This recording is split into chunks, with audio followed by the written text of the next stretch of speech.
Assalamualaikum warahmatullahi wabarakatuh. Selamat malam semuanya. Mudah-mudahan semuanya dalam keadaan yang sehat. Pada malam hari ini saya ingin menjelaskan antarmuka berbasis menu.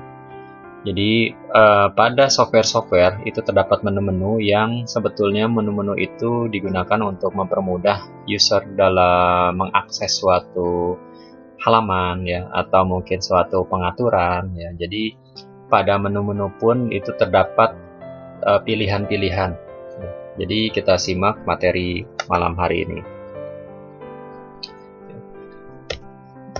Nah, di sini menu, sekumpulan pilihan yang ditampilkan pada layar. Setiap menu mewakili sebuah perintah. Ya.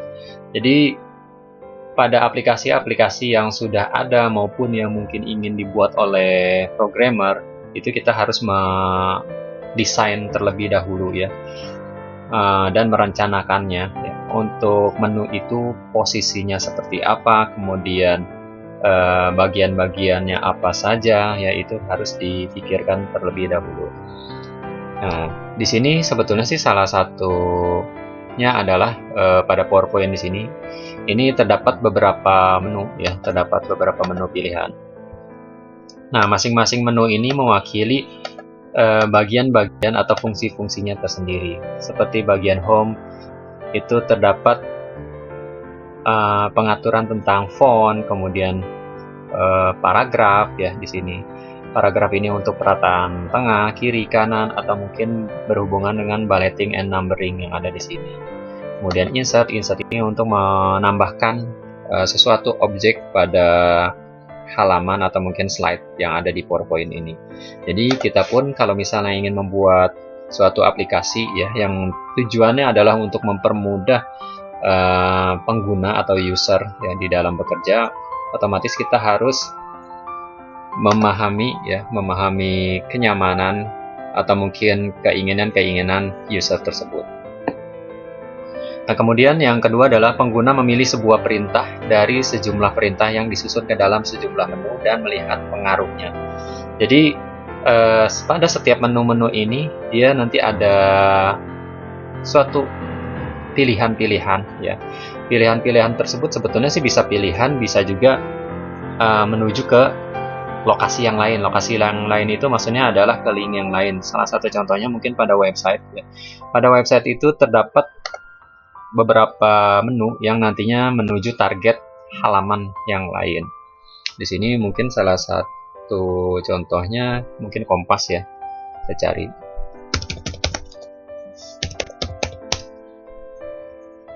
Oh iya, di sini internet belum aktif. Ya, internetnya belum diaktifkan. Saya harus menyalakan hotspot terlebih dahulu.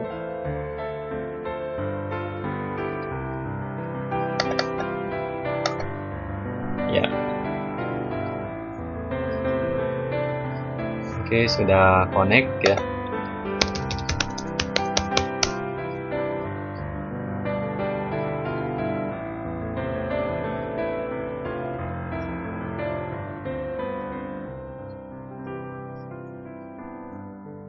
Nah, sepertinya memang agak lama ya. Nah, di sini ada beberapa pilihan ya. Pilihan menu ada news ya.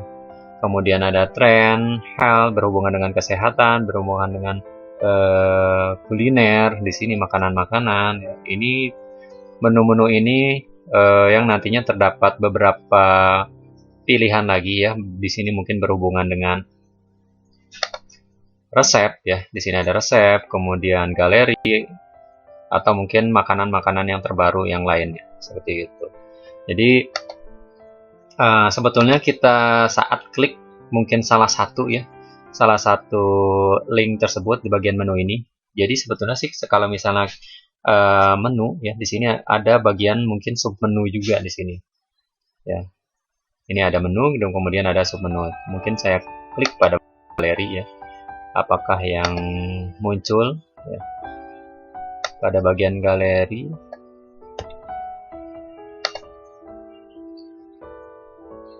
Nah, ini dia. Nah, pada bagian galeri ini mungkin ada beberapa macam ya pilihan makanan. Jadi sebetulnya waktu saat kita mengklik itu, sebetulnya kita menuju ke target atau halaman yang lain. Jadi sebetulnya salah satu contohnya mungkin website ini. Sebetulnya website ini terdiri dari beberapa banyak file ya, file HTML ya, atau mungkin bagian-bagian yang lainnya ya. Bagian-bagian yang lainnya dia bisa juga website ini membuat link kemudian menuju target ke website yang lain juga, itu juga bisa seperti itu. Kemudian yang ketiga adalah tujuan menu, menciptakan organisasi menu yang pantas, mudah dipahami, mudah diingat, dan tepat sesuai dengan tugas pengguna. Jadi menu-menu tersebut dibuat ya, atau mungkin didesain sedemikian rupa, alangkah baiknya bisa dimudahkan atau mempermudah user dalam penggunaannya. Seperti mungkin pada menu-menu itu terdapat icon-icon ya. Di sini sebetulnya icon-icon juga sudah ada. Kalau misalnya kita untuk menambahkan gambar, mungkin di sini ada icon seperti pemandangan ya, gambar. Kemudian ada icon-icon mungkin berhubungan dengan bentuk-bentuk ya. Di sini ada silinder, kemudian ada kotak dan lain-lain sebagainya. Jadi sebetulnya user dari segi layout pun di sini layout yang terdapat pada menu-menu ya, icon-icon tersebut itu sudah bisa dipahami ya, sudah bisa dipahami. Apalagi diberikan juga keterangan di bawahnya. Di sini ada chart, hyperlink maupun yang lain-lain. Itu untuk memperjelas penggunaan pada menu tersebut. Nah, sebetulnya aplikasi apa saja sih? Sebetulnya sih aplikasi yang digunakan untuk membuat menu-menu itu kalau misalnya program perkantoran seperti ini ya, ini kan program yang digunakan untuk memproses suatu data di perkantoran ya, baik itu dalam mengolah teks. Kalau misalnya PowerPoint ini adalah untuk bahan presentasi ya, itu banyak pengaturan-pengaturannya. Tetapi kalau misalkan kita emang membuat suatu software ya, tujuannya adalah untuk memproses suatu data. Biasanya sih menu-menu itu menu-menu yang emang fungsinya untuk mengolah ya, atau memproses suatu data ya, suatu data. Nah, di sini ada jenis menu ya. Penjelasannya ada di bagian bawahnya. Organisasi menu berbasis tugas. Struktur menu mendefinisikan tingkat kendali pengguna dalam melaksanakan sebuah tugas ya. Struktur menu mendefinisikan tingkat kendali pengguna dalam melaksanakan sebuah tugas. Jadi bagian-bagian menu-menu itu nantinya sebetulnya menjelaskan kepada pengguna dalam mengolah suatu proses pekerjaan ya, itu bisa dipermudah atau mungkin bisa dimengerti oleh user atau tidak, seperti itu. Jadi tujuan menu sebetulnya sih untuk mempermudah kepada user untuk mengolah suatu proses ya. Kemudian di sini ada beberapa jenis pilihan pada menu ya. Yang pertama adalah di sini bagian namanya sih, kalau misalnya di pemrograman ya, pemrograman berbasis desktop, ini namanya radio button ya. Radio button ini digunakan untuk memilih hanya satu pilihan ya, hanya satu pilihan. Kalau misalnya radio button, satu pilihan ini misalkan saya pilih yang nomor 1, kita tidak bisa memilih 1 dan 2 atau mungkin 1, 2, 3 ya. Jadi kita hanya memilih salah satu saja. Nah, kemudian di sini single menu ya, single menu. Kemudian ada yang bagian lainnya yaitu sequential linear menu. Linear itu maksudnya mungkin ada hubungannya ya, ada relasinya dengan tahapan-tahapan berikutnya. Salah satu contohnya mungkin di sini pada awal pilihan itu terdapat pilihan misalnya jenis kelamin ya, jenis kelamin. Mungkin di sini ada pilihan pria, kemudian ada pilihan wanita. Nah, itu setelah mungkin diklik pria atau mungkin wanita di salah satu ini, nanti muncul menu berikutnya, menu yang kedua, yaitu mungkin di situ salah satunya adalah pekerjaan. Mungkin pekerjaannya bisa PNS, kemudian karyawan swasta, atau mungkin lainnya ya. Jadi pilihan yang mungkin kalau misalnya radio button ini pilihannya tidak terlalu banyak, mungkin tidak lebih dari 10 ya. Kalau misalnya terlalu banyak lebih dari 10, biasanya menggunakan menu yang lain, yaitu bisa juga digunakan untuk combo box ya. Nah, yang ketiga di sini ada simultaneous menu ya. Simultaneous menu ini kita bisa memilih ya. Kita bisa memilih salah satu ya.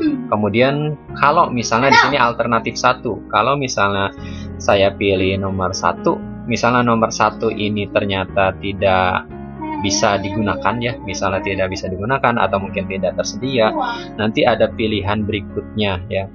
Sebetulnya sih mungkin saya gambarkan contohnya adalah ada salah satu siswa untuk masuk ke jurusan SMK negeri ya, SMK negeri.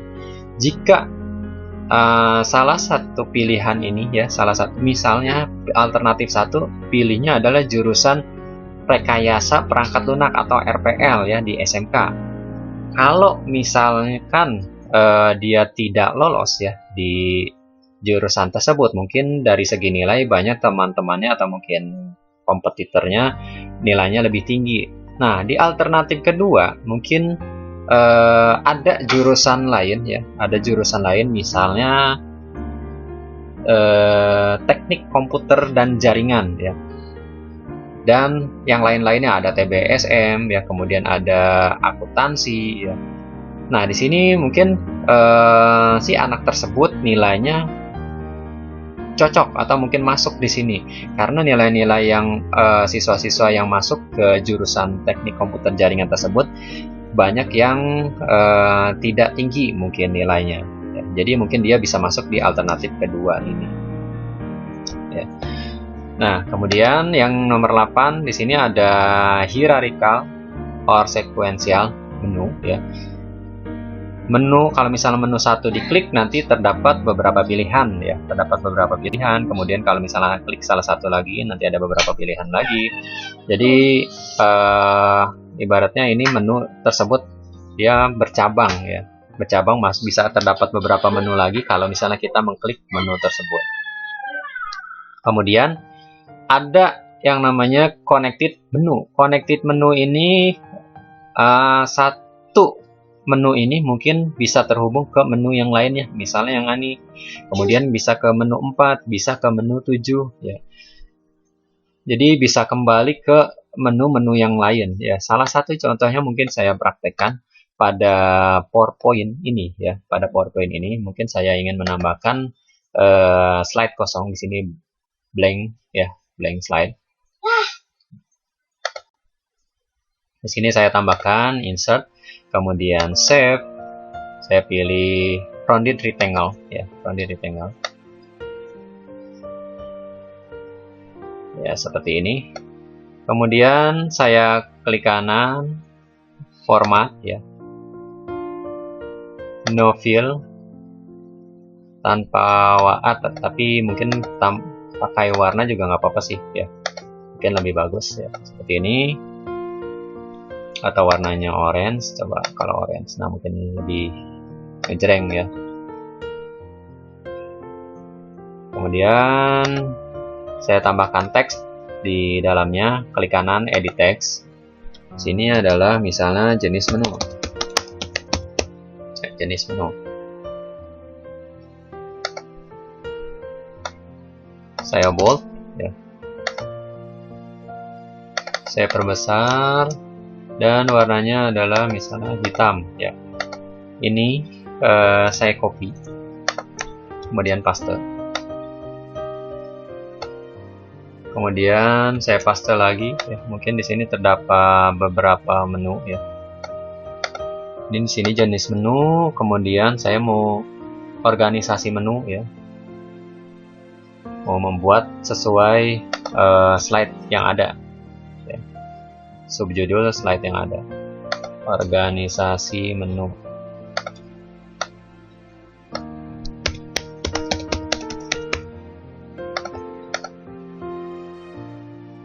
Oke. Ya. Mungkin ini agak dibesarkan, tinggikan dikit. Dan sebaiknya tombol-tombol atau button itu dia ukurannya sama, dan tulisan pun harus sebaiknya sama ya. Nah, jenis menu ini saya klik kanan, kemudian hyperlink.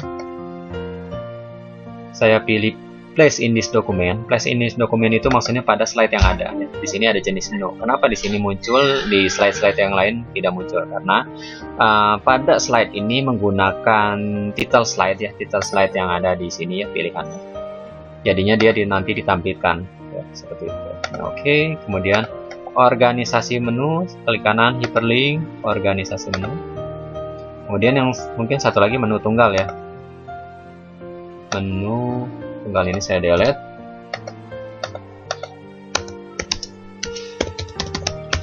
Menu tunggal. Klik kanan, hyperlink ya. Menu tunggal.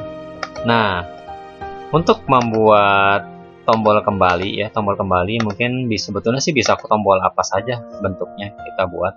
Tapi mungkin di sini ada icon yang cocok kali ya. Di sini ada menu home pada bagian bawah. Kita tampilkan pada bagian bawah ya, mungkin yang di sini. Oh, udah ya, belum terbuat. Nah, seperti ini. Ini di cancel aja dulu ya. Ini diklik kanan, boleh seperti ini, boleh juga mungkin diganti-ganti ya, diedit-edit warnanya ya.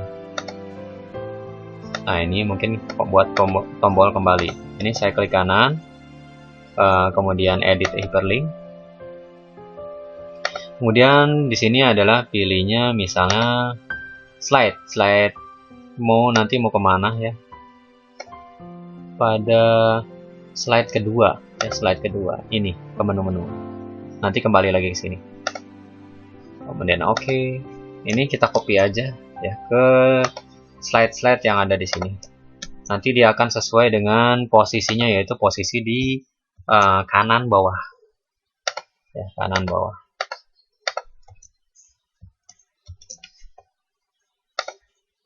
Tadi sampai ini jenis menu tunggal.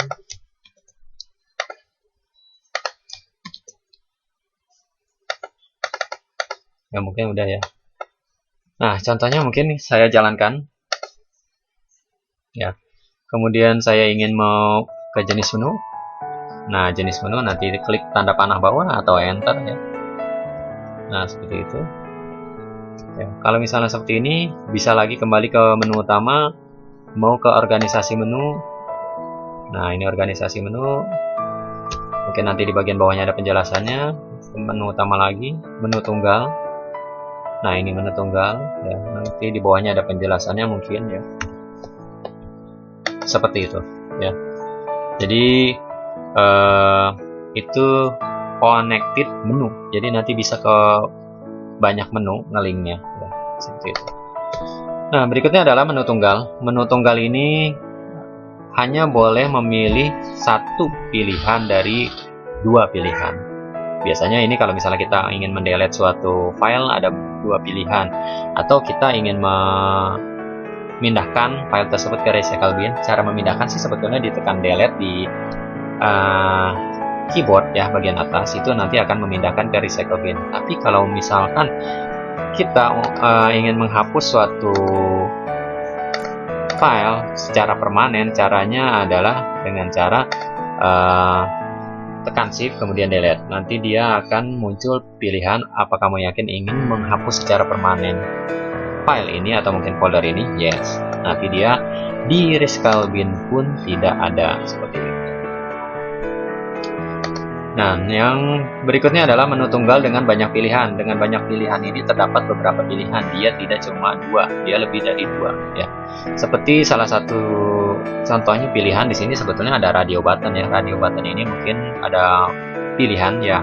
Sebetulnya sih pilihannya kalau misalnya di radio button ini salah satu aja ya, karena dia hanya bisa salah satu aja. Dan ada beberapa pilihan juga di sini, ada yang namanya checkbox ya. Checkbox ini yang nantinya kalau misalnya kita pilih pop juga, kemudian suka jazz juga, nanti dia kalau misalnya diklik simpan ya, itu terekam dua item tersebut ya, dua pilihan tersebut. Nah, di sini ada menu datar. Menu datar ini dia sebetulnya sih bisa menampilkan beberapa pilihan menu, tetapi sistemnya salah satunya di sini tidak diklik ya. Di sini pilih salah satu. Misalnya kita klik B, nanti masuk ke bagian inisialisasi berkas mata kuliah ya. Ini berbasis seperti ini sih ya, berbasis seperti teks. Tapi ada juga emang yang mungkin ditampilkan seperti ini ya. Kemudian kita klik-klik ya, kita klik-klik seperti itu. Menu tarik ya, menu tarik ini kalau misalkan kita klik file ya, file, nanti dia muncul beberapa pilihan ke bawah seperti itu. Itu menu tarik. Nah, ada menu berbasis icon dan toolbar. Icon dan toolbar ini sebetulnya sih ada di salah satu contoh pemrograman berbasis VB.NET ya. Berbasis pemrograman berbasis desktop, salah satunya adalah VB.NET. Itu ada di video tutorial saya tentang pembuatan menu-menu yang nantinya sebetulnya menu-menu tersebut kita bisa buat menambahkan icon-icon seperti ini. Icon-icon seperti ini bisa juga mungkin didesain dulu di CorelDRAW ya, atau mungkin di yang lainnya, dan bisa juga mungkin kita dapatkan di Google ya. Nanti icon tersebut, menu tersebut nanti bisa kita ganti iconnya.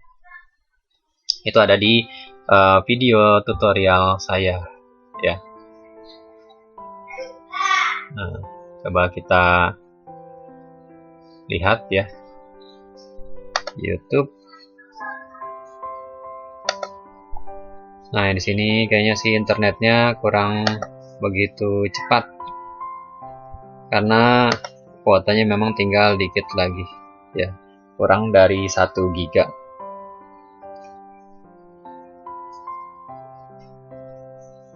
Ya, agak lama. Oke. Nah, ini munculnya lama. Saya ganti akun terlebih dahulu karena bukan di situ channel saya.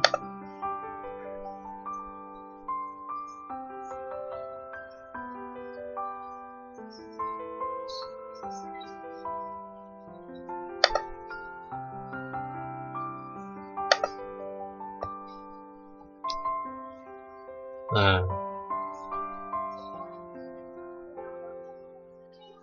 nanti akan muncul, tapi saya harus melakukan searching dulu karena terdapat banyak video sih ya. Saya cari dulu menu ya, membuat menu-menu pada form. Nah, seperti ini ya, membuat menu-menu pada form. Ini saya klik.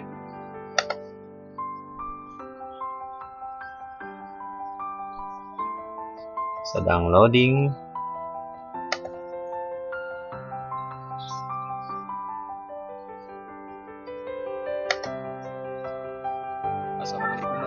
Nah, ini langkah-langkah untuk membuat menu-menu ya. Kalau pada VB.NET ini sebetulnya gambar-gambar ya, gambar-gambar icon-icon untuk menu tersebut itu saya dapatkan dari Google ya. Bisa kita simpan dan bisa juga nanti sebetulnya sih kalau misalnya langsung ditambahkan begitu aja nanti ukurannya besar. Jadi harus ada pengaturannya terlebih dahulu. Seperti itu. Sebetulnya bisa kita kecilkan juga dengan software namanya Irfan View. Itu software digunakan untuk mengecilkan suatu ukuran gambar ya. Jadi bisa teman-teman ikutin ya langkah-langkahnya seperti ini untuk membuat menu-menu. Selanjutnya di sini menu dengan pilihan yang panjang. Panjang itu artinya dia banyak ya, banyak. Nah, menu gulung ini salah satu contohnya adalah kita untuk dalam membuat font ya, memformat suatu font ya. Font tersebut pilihannya ingin berjenis apa ya, gayanya, gaya font stylenya itu biasanya dia berurut juga sesuai dengan abjad. Kalau misalnya A semua, kemudian B, C, dan seterusnya, seperti itu. Jadi baiknya untuk menentukan seperti itu harus diurutan. Kemudian yang berikutnya adalah kotak combo. Combo ini sebetulnya kalau misalnya di VB.NET namanya adalah combo box. Jadi saat kita klik ya, dia muncul menu pull down. Pull down itu nanti dia muncul menu ke bawah. Tapi kalau misalnya kita sudah memilihnya, nanti dia menu pull down ini dia menghilang ya. Ada menu mata ikan. Menu mata ikan ini sebetulnya sih kalau misalnya posisi kursor nih, pointer yang tanda panah, kalau misalnya kita arahkan ke bagian salah satu menu tersebut yang diarahkan sesuai arah pointer, itu nanti dia akan memperbesar. Biasanya terdapat pada S ya, menu mata ikan. macOS itu yang biasanya ada di laptop ya, Apple biasanya pakai macOS sistem operasinya. Nah seperti ini. Jadi kalau misalnya diarahkan ke bagian ini, nanti dia memperbesar, atau mungkin ke bagian lain nanti dia yang memperbesar ya, seperti itu. Ada juga yang menggeser ini biasanya sih untuk persentase ya. Di sini persentase untuk suara ya, salah satu contohnya. Menu 2 dimensi ini salah satu contohnya adalah seperti yang ada pada YouTube ya, pada YouTube. 2 dimensi ini dia menampilkan beberapa pilihan yang nantinya kita bisa mengkliknya ya. Tetapi dia kan nanti ada beberapa pilihan juga ke bawah dengan cara scroll ya ke bawah. Ini salah satu contohnya ya. Kalau di YouTube itu kalau misalnya kita mengklik berhubungan ya dengan otomotif, otomatis nanti YouTube ini menampilkan ke depan ya, kalau misalnya kita sering membuka berhubungan dengan otomotif, mobil ya, mobil apa gitu ya, nanti dia menampilkan banyak yang berhubungan dengan mobil. Kenapa seperti itu? Karena algoritmanya, jadi kalau misalnya seandainya kita mengklik-klik berhubungan dengan mobil, itu akan menampilkan yang mirip-mirip ya, atau mungkin keywordnya sama dengan yang kita cari. Seperti itu. Misalnya mobil sport, nanti mobil sport ya. Kalau misalnya yang berhubungan dengan nyanyi ya, nanti akan menampilkan berhubungan dengan nyanyi juga. Seperti itu. Jadi di sini ya, diharapkan user itu mungkin tidak terlalu sulit untuk mencari beberapa pilihan tersebut. Ya. Nah, di sini menu dan hot link tertanam. Jadi salah satunya adalah penggunaan pada Google Earth ya. Sebetulnya sih Google Earth ini jarang digunakan ya. Kalau misalnya sekarang biasanya orang banyaknya menggunakan Google Maps. Jadi pada Google Earth ini kita bisa mengklik link-link yang ada di beberapa pilihan ini. Nah, ada menu breadcrumb ya, breadcrumb. Ini salah satu contohnya ada pada Windows ya. Salah satu contohnya ada pada Windows. Itu terdapat pada bagian atas yang ada di sini ya. Kalau misalnya kita masuk ke suatu folder, misalnya pemberkasan ke sini, kemudian JPG, nanti di sini ada menunya. Dan di sini kita bisa klik ya, bisa klik lagi kembali lagi. Sekolah juga, belajar online ya. Nanti bisa klik lagi kembali ke sini atau mungkin ke sini. Ini menunya ya. Nah, di sini ada kombinasi banyak menu. Banyak menu ini dia menampilkan banyak menu ya. Ada jenis-jenis atau merek-merek ya. Di sini merek-merek kamera dia ditampilkan semuanya. Menu berstruktur pohon. Menu disusun dan dikelompokkan berdasarkan kriteria tertentu ya. Nah, di sini peta situs ya. Ini sebetulnya sih biasanya ada pada web. Jadi kalau misalnya di bagian kategori nanti dia tampilkan. Biasanya sih salah satu contohnya adalah website untuk mencari mencari film sih ya, mencari film. Salah satunya adalah iCinema 21. Tapi sekarang untuk website-website untuk mengakses film memang agak sulit dan memang suka diganti-ganti dengan alamat IP address ya. Sebetulnya website itu IP address sih, karena untuk mempermudah user dalam mencarinya ya, akhirnya dibuatlah dengan domain name system ya, DNS. Jadi misalnya kayak kompas.com, facebook.com, sebetulnya itu dia berupa IP address sebetulnya, tapi dengan DNS kita bisa mudah mengingatnya ya. Nah, ini iCinema ya, misalnya saya klik yang ini, dia ada IP address-nya. Nah, di sini ada beberapa pilihan, genre, action, dan lain-lainnya ya. Komedi. Di sini ada beberapa banyak pilihan, dan tahun juga. Tahun film tersebut launching ya.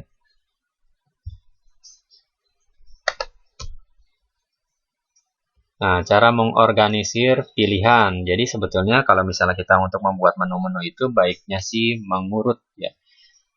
Nah, di sini ada salah satu misalnya tingkat 1. Itu biasanya kalau misalnya seperti ini, salah satunya contohnya adalah kita dalam daftar CPNS di suatu website ya. Biasanya mungkin kalau awal-awal pilihan provinsi dulu. Provinsinya biasanya sih menggunakan combo box ya. Pas diklik nanti beberapa muncul ke bawah, dimulai dari huruf A ya, mungkin Aceh, kemudian yang lain-lain ya. Kalau misalnya kita pilih Banten ya, scrollnya ke urutan B. Kalau misalnya itu udah dipilih ya, misalnya Banten, nanti ada pilihan lagi. Pilihan lagi ini hanya kota-kota aja ya yang muncul di Banten tersebut, mungkin kota Tangerang ya, kota Serang, seperti itu, ada beberapa pilihan. Dan di sini ada kelompok berdasarkan nilai ya, angka-angka 0 sampai 9. Ya, seperti itu. Jadi harus diurut sih ya. Nah, mungkin itu saja ya yang ingin saya sampaikan. Kurang lebihnya mohon maaf. Mohon maaf saya saya mengundur jadwal yang harusnya hari Rabu karena mohon maaf hari Selasa ya. Hari Selasa itu saya ada suatu urusan, jadinya saya pindah ke hari Sabtu ini. Tapi mudah-mudahan minggu depan kita ketemu online di hari Selasa. Terima kasih. Assalamualaikum warahmatullahi wabarakatuh.